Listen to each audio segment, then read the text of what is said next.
As we start to break down the chuck into various subprimals from the chuck, one of the major ones that would come off the outside of the shoulder is the shoulder clod. And so that's what we have here is a shoulder clod. And from this side you can't see a lot of differences, but just so you understand, this is the outside of the animal, kind of the outside of the shoulder portion. I'll turn it over. We can look at several muscles. One of the interesting things about a shoulder clod, we've always talked more about the muscles that are involved in locomotion, the movement of the animal, actually being somewhat tougher. That still holds true to a point, but we found some muscles within some cuts, some subprimals like this shoulder clod, where actually there's some very tender portions of this that could be used for a lot of different applications.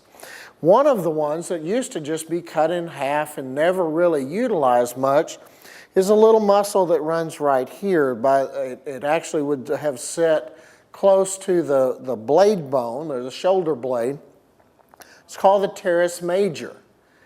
It's a very tender muscle that is shaped a lot like a small tenderloin in shape, and can be used for some kebabs. It could be used and braised and or grilled alone and used. A lot of different applications for that. The muscle fibers all run one way.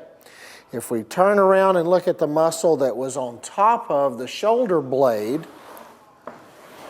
which happens to be this muscle right here, is the infraspinatus, or the top blade muscle.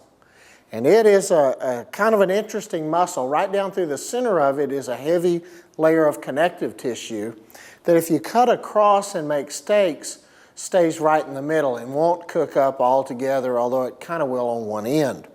If we though, instead of doing that, take the muscle and almost fillet it out, leaving the muscle tissue out of the center, taking the muscle tissue out of the center, we can cut steaks across this that we'd use, and most of the time those are referred to as flat iron steaks.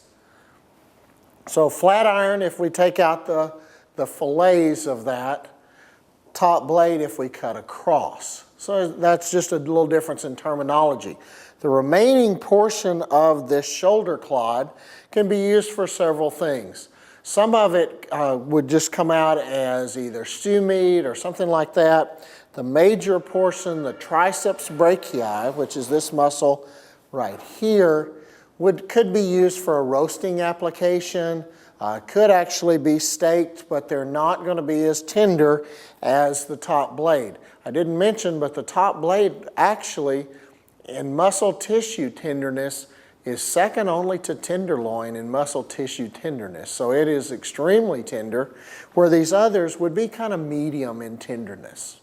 Some of the other muscles or other subprimals out of the chuck, one of the other major ones would be the chuck roll. And that really is the extension of the ribeye. Remember, we cut between the 5th and 6th rib, so you can see the mirror image of the chuck end of the ribeye right here. Still has the same muscles, and a lot of times this would be referred to as a chuck eye. Okay, as we look, a lot of times this cut, and it would move up through here to the neck. A lot of times this, at this point in time, is either cut into steaks or cut thick for roasts. Now there are some applications going on right now where we're taking this apart by taking this chuck eye out of the center, taking a couple of other peripheral muscles off, leaving a center portion or a flat portion of this that would be utilized either for like a brisket, could be used to cut across the grain to make some steak cuts, or different applications like that. So this is going to eventually will be kind of one of those that may be left behind as we seam out these muscles further and go a little further down to single muscle cuts. We talk about single muscles. Another portion of that chuck roll was this muscle that's the supraspinatus muscle. So the infraspinatus was that top blade that's very, very tender. On just the other side of the ridge of the scapula, we had this muscle. A lot of times it's referred to as a mock tender. And the reason it's called a mock tender is this muscle has some tenderness issues and tenderness challenges. A lot of times it's fairly tough.